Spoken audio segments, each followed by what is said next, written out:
Bonjour, bonjour, mon nom est Sylvain Bigras et il me fait plaisir d'être avec vous pour ce nouvel épisode de Un verset à la fois.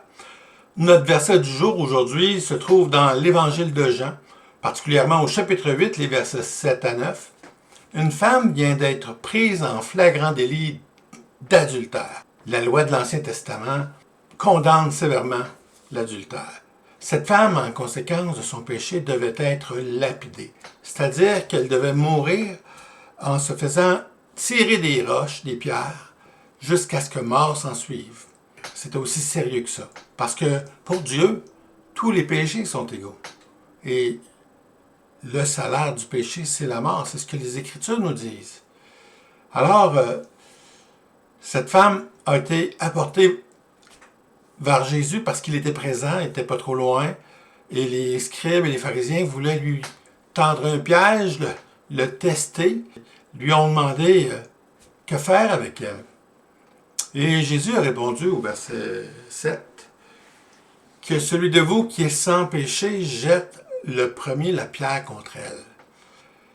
Quand ils entendirent cela, accusés par leur conscience, il se retira un à un, depuis les plus âgés jusqu'au dernier. Absolument personne parmi ces gens, après avoir écouté Jésus, se sont estimés dignes de répondre aux critères que Jésus a établis. Même les scribes et les pharisiens se sont retirés. Absolument personne.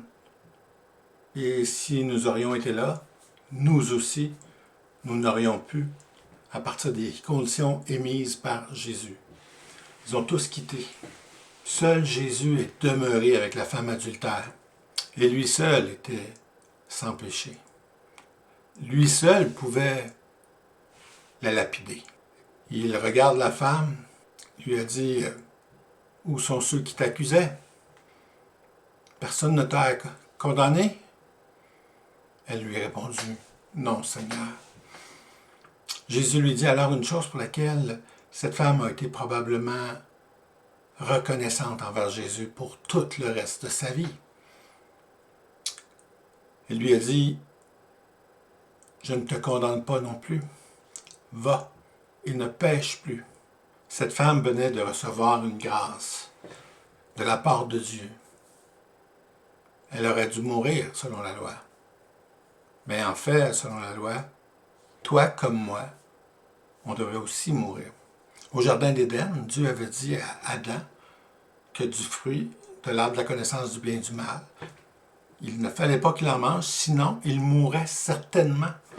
La sentence de mort a été la première conséquence du péché.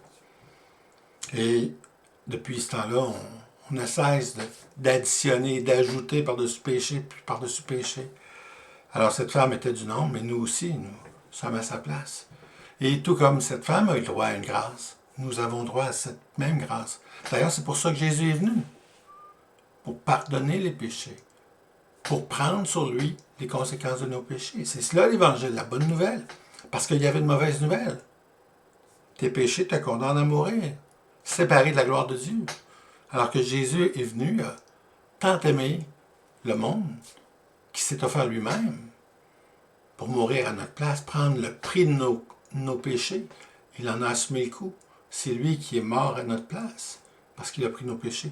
Alors mon ami, je t'invite à prendre au sérieux ce récit en te plaçant dans les chaussures de cette femme adultère qui aurait dû ce jour-là mourir et qui, par la grâce de Dieu, par la présence de Jésus, a reçu un pardon extraordinaire. Alors sur ça, je te souhaite une bonne journée, que Dieu te bénisse et au plaisir de te revoir bientôt.